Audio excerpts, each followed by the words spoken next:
Bismillahirrahmanirrahim. Assalamualaikum warahmatullahi wabarakatuh. Bismillahirrahmanirrahim. Alhamdulillahirrabbilalamin. Wabihi nasta'in ala umuri dunya waddin. Wassallallahu wasallama ala sayyidina Muhammadin khatamin nabiyyin wa alihi wa sahbihi wasallim ajma'in. La hawla wa la quwata illa billahil aliyyil azim. Amma ba'd.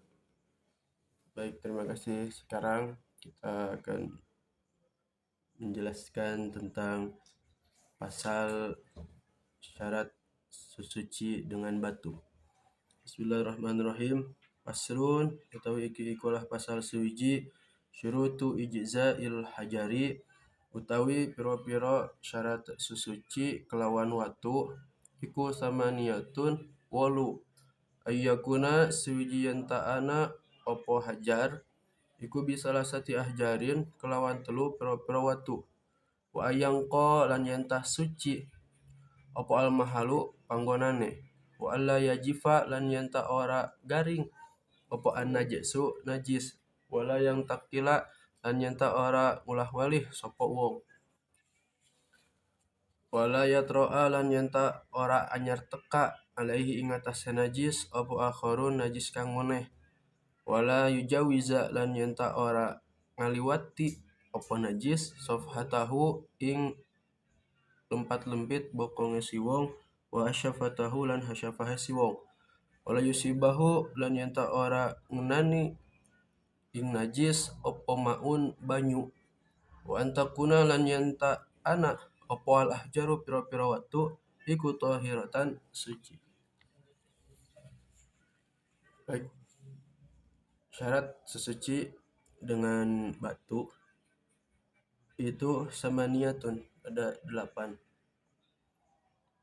Jadi sesuci dengan batu itu bisa tidak hanya dengan air, tapi bisa juga dengan batu. Tetapi harus memenuhi 8 syarat. Ini terjadi ketika tidak ada air sama sekali ataupun untuk mengirit air bisa dilakukan ataupun dalam keadaan darurat bisa. Yang pertama, syarat yang pertama itu ayyakuna bisalah sati ahjarin. Batu tersebut harus memiliki atau terdiri dari 3 batu ataupun bisa 1 batu tapi memiliki 3 ujung yang agak berjauhan sedikit, yang agak besar sedikit, berarti jangan terlalu besar juga. Jadi bisa 3 batu ataupun 3 ujung batu, asalkan jangan terlalu kecil lah kalau 3 ujung batu. Jadi satu batu tapi memiliki 3 ujung dan ukurannya itu tidak terlalu kecil. Itu yang pertama. Yang kedua, wa ayangqa al mahalu. Yang kedua, harus suci tempatnya. Di tempat di mana sesucinya itu atau bebersihnya itu harus suci juga.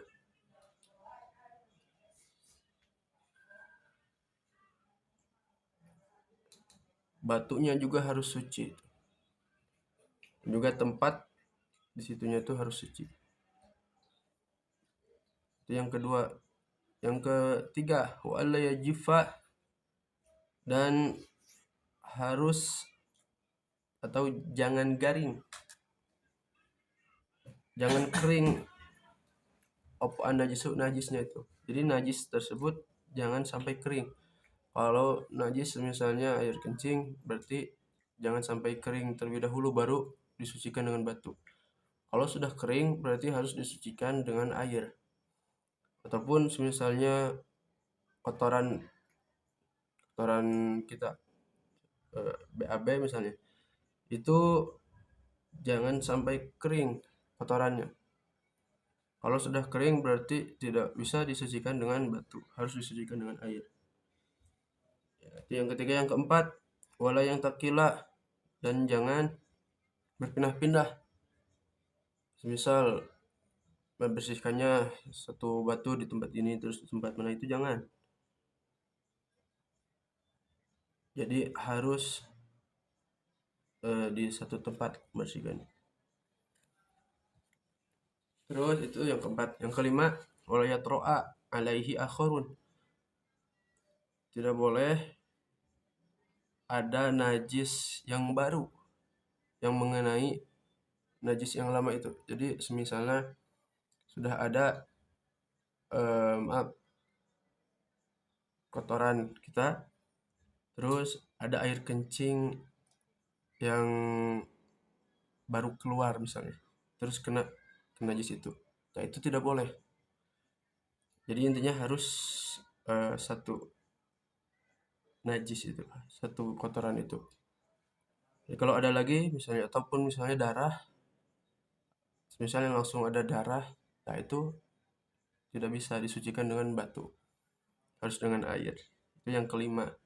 Yang keenam, wala yujawiza sofhatahu wa hasyafatahu.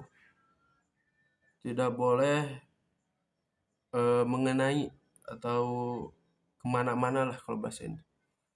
Si najis itu tidak boleh kemana-mana sampai mengenai sofhatahu atau selempit-selempitan bokong kita. Tidak boleh mengenai itu. Wa syafatahu, ataupun misalnya zakarnya seorang laki-laki atau tempat ya kemaluan kita. Tidak boleh mengenai itu. Jadi harus di situ saja. Di tempat keluar najis itu saja. Tidak boleh kemana-mana si najisnya. Baru boleh dibersihkan dengan batu. Kalau misalnya sampai kemana-mana, maka itu harus digunakan air. Itu yang ke-6. Yang ke-7, wala yusibahu ma'un. Tidak boleh najis itu terkena air dulu. Berarti kalau najis itu terkena air dulu, maka harus dibersihkannya dengan air, tidak boleh dengan batu. Itu yang ke-7. Dan yang terakhir, wa antakunal al-ahjaru thahiratan. Jadi si batu tersebut harus suci. Si batu tersebut harus suci. Kalau syarat tadi yang kedua, tempatnya yang harus suci, tempat kita membersihkannya. Tapi kalau syarat yang terakhir, batunya tersebut harus suci. Mau yang 3 batu ataupun 3 sudut. 3 sudutnya harus suci ataupun 3 batunya harus suci. Kalau tidak suci, ya tidak bisa digunakan untuk bersuci. Ya, itulah syarat-syarat dalam suci menggunakan batu.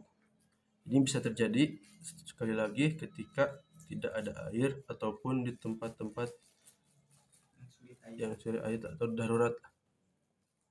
Maka dari itu perlu diketahui, kalau masih ada air, maka lebih utama itu sesucinya dengan air tersebut. Baik, terima kasih. Mohon maaf sebelumnya. Allahu a'lam bishawab.